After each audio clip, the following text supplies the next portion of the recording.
Si tu connais le principe d'Archimède, tu sais pourquoi ce tronc d'arbre flotte à la surface de l'eau. C'est tout simplement parce que le bois est plus léger que l'eau.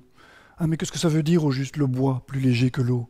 Si je considère cette situation-ci, j'ai ici des troncs d'arbres, j'ai ici un seau d'eau, il est clair que ces troncs d'arbres sont plus lourds que l'eau qui est contenue dans ce seau.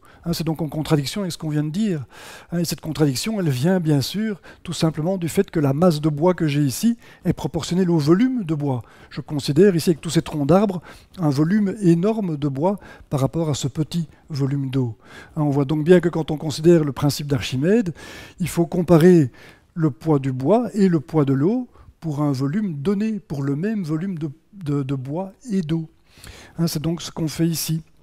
Je compare bien ici un volume d'eau et un volume de bois. Alors je vais considérer ici un petit volume d'eau qui est un cube en fait de 10 cm d'arête.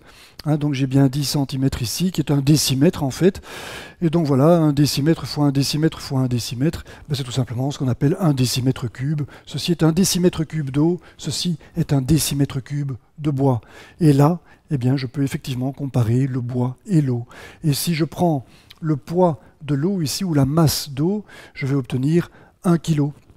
Alors que si je prends le poids de bois, j'obtiens 0,45 kg typiquement. Ça dépendra du bois bien sûr. Ceci est un bois de poids moyen, comme le bois de sapin par exemple.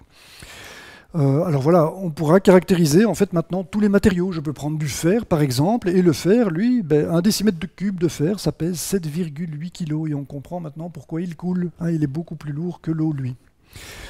Et on voit donc en ramenant la masse à un volume donné, on peut effectivement comparer les matériaux de manière cohérente, en particulier en rapport avec le principe d'Archimède que j'évoquais tout à l'heure. Alors pour traduire ça, ce qu'on fait donc en pratique, c'est parler de masse volumique. On va introduire la masse volumique qu'on va noter ici, ρ. Comme tu vois, elle se note comme une espèce de lettre P un peu arrondie comme ceci. Voilà, il faudra s'habituer à ça. Et donc, qu'est-ce que la masse volumique? On le voit, c'est tout simplement la masse de substance divisée par le volume de cette substance. Je prends la masse d'eau ici, 1 kg, divisé par 1 décimètre cube, et ce sera la masse volumique donc de l'eau qu'on obtiendra. Alors, voilà, avec cette manière de faire, on a bien quelque chose, une grandeur, la masse volumique du matériau, qui va bien caractériser le matériau de manière indépendante de son volume. Et c'est bien ça qu'on voulait, en particulier pour le principe d'Archimède. On sait que la masse de bois que j'avais tout à l'heure était proportionnelle au volume de bois, comme je le disais. Tous les troncs d'arbres qu'on avait représentaient un très grand volume. Mais maintenant, si je divise systématiquement la masse par le volume, j'aurai bien une grandeur qui va être indépendante du volume. Pour le voir, encore plus précisément ici, je peux multiplier par le volume à gauche et à droite, c'est-à-dire mettre volume ici dans le membre de gauche ici, et je vois tout simplement que ρ est le coefficient de proportionnalité entre la masse et le volume. J'obtiens tout simplement que la masse, c'est ρ fois le volume.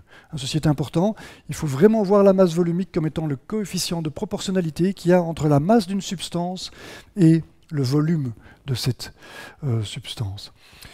Et donc voilà, ρ est donc bien le rapport de la masse sur le volume. Alors si je fais le calcul pour l'eau, j'ai déjà fait tout à l'heure, j'ai 1 kg pour 1 décimètre cube, la masse volumique de l'eau, ce sera donc bien 1 kg divisé par 1 décimètre cube, et on voit apparaître ici les unités.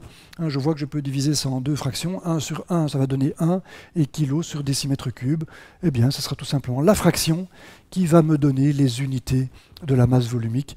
Les unités de la masse volumique, c'est bien une unité de masse sur unité de volume, comme ça doit bien être le cas, bien sûr, sur base de la définition de la masse volumique. Alors voilà, je vais l'écrire comme ceci. Donc 1 kg par décimètre cube, c'est la masse volumique de l'eau. Je peux maintenant la calculer pour le bois, et je vois que j'ai 0,45 kg divisé par 1 décimètre cube, qui est représenté là, ça fait 0,45 kg par décimètre cube.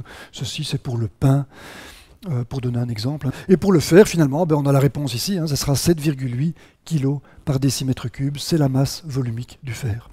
Et tous les matériaux, comme ça, pourront être caractérisés par leur masse volumique, leur masse rapportée à leur volume, qui permettra en l'occurrence de savoir s'ils flottent ou s'ils coulent. Alors pour terminer, je vais faire juste une remarque ici, assez générale en fait, qui me permet juste d'attirer ton attention sur la notion de densité. Quelquefois, tu vas entendre parler de densité des matériaux. La densité du bois, par exemple, la densité de l'eau. Et on voit donc que la densité du bois, mais ce n'est rien d'autre que le rapport de la masse volumique du bois sur la masse volumique de l'eau. Voilà. Ceci est important. On a donc bien quelque chose qui est sans dimension de nouveau. J'ai bien la même grandeur ici, qui sera bien des masses par unité de volume. Des masses par unité de volume, c'est bien une grandeur donc sans dimension. Voilà. Alors c'est important de voir la densité comme ceci. Comme ça, on ne doit même plus parler du volume. On ne doit plus prendre la précaution de dire qu'ici, on a la masse de bois et la masse d'eau pour le même volume. On ne doit même plus le dire. C'est implicite ici en faisant le rapport des masses volumiques. Voilà, ceci termine cette longue séquence. Merci pour ton attention et à bientôt.